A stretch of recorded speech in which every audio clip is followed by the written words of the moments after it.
দক্ষিণ ত্রিপুরার বিলোনিয়া ঈশ্বরচন্দ্র বিদ্যাসাগর মহাবিদ্যালয়ে বুধবার এক উত্তাল পরিস্থিতি তৈরি হয়েছে। ইতিহাস বিভাগের অধ্যাপক সুশীল কলয়ের বদলির নির্দেশকে কেন্দ্র করে এই পরিস্থিতি উত্তাল হয়ে পড়েছে। প্রবল বর্ষণকে উপেক্ষা করে রাস্তায় নেমেছে কলেজের ছাত্রছাত্রীরা। বদলির নির্দেশ প্রত্যাহারের দাবি শুরু হয় এবং বিক্ষোভ অবস্থান আন্দোলন করেছে রীতিমতো কলেজের পড়ুয়ারা। সকাল থেকেই কলেজের মূল ফটকে তালা ঝুলিয়ে অবস্থান বিক্ষোভে বসেন আন্দোলনকারীরা। হাতে প্লেকার্ড, মুখে স্লোগান, একটাই দাবি, শিক্ষক বদলি বন্ধ করতে হবে। কলেজের শিক্ষক সংকট মেনে নেওয়া যাবে না এবং টানা বৃষ্টির মধ্যেও আন্দোলনের জেদ একটুকু ভাটা পড়েনি ছাত্রছাত্রীদের মধ্যে। এবং আন্দোলনরত ছাত্রছাত্রীদের অভিযোগ হচ্ছে কলেজে এমনিতেই পর্যাপ্ত শিক্ষক শিক্ষিকা নেই। ছাত্র সংখ্যা বাড়লেও সেই অনুপাতে শিক্ষক নিয়োগ হয়নি। তার উপর একের পর এক অভিজ্ঞ শিক্ষককে অন্যত্র বদলি করা হচ্ছে।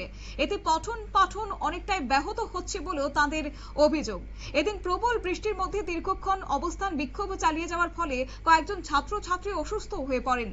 পরিস্থিতি সামাল দিতে খবর দেওয়া হয় দমকল বিভাগকে এবং পরে অগ্নিনির্বাপক দপ্তরের কর্মীরা ঘটনাস্থলে পৌঁছে অসুস্থ ছাত্রছাত্রীদের উদ্ধার করে বিলোনিয়া মহকুমা হাসপাতালে নিয়ে যান।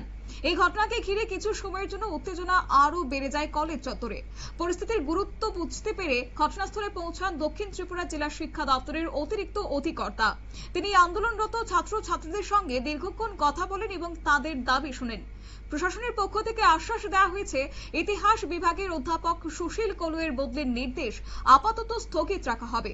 পাশাপাশি এই কলেজ থেকে আপাতত আর কোনো শিক্ষক শিক্ষিকা অন্যত্র বদলি করা হবে না বলেও জানানো হয়। প্রশাসনের এই আশ্বাসের পর আন্দোলন প্রত্যাহারের সিদ্ধান্ত নিয়েছে ছাত্রছাত্রীরা। তবে ভবিষ্যতে যাতে কলেজে শিক্ষক সংকট আর না বাড়ে সে দাবিও রেখেছে স্পষ্টভাবে আন্দোলনকারীরা। শিক্ষার পরিবেশ রক্ষা এবং শিক্ষক সংকট দূর করার দাবিতে ছাত্রছাত্রীদের এদিনের আন্দোলন নতুন করে প্রশ্ন তুলেছে রাজ্যের উচ্চ শিক্ষা ব্যবস্থার বর্তমান পরিস্থিতি নিয়ে।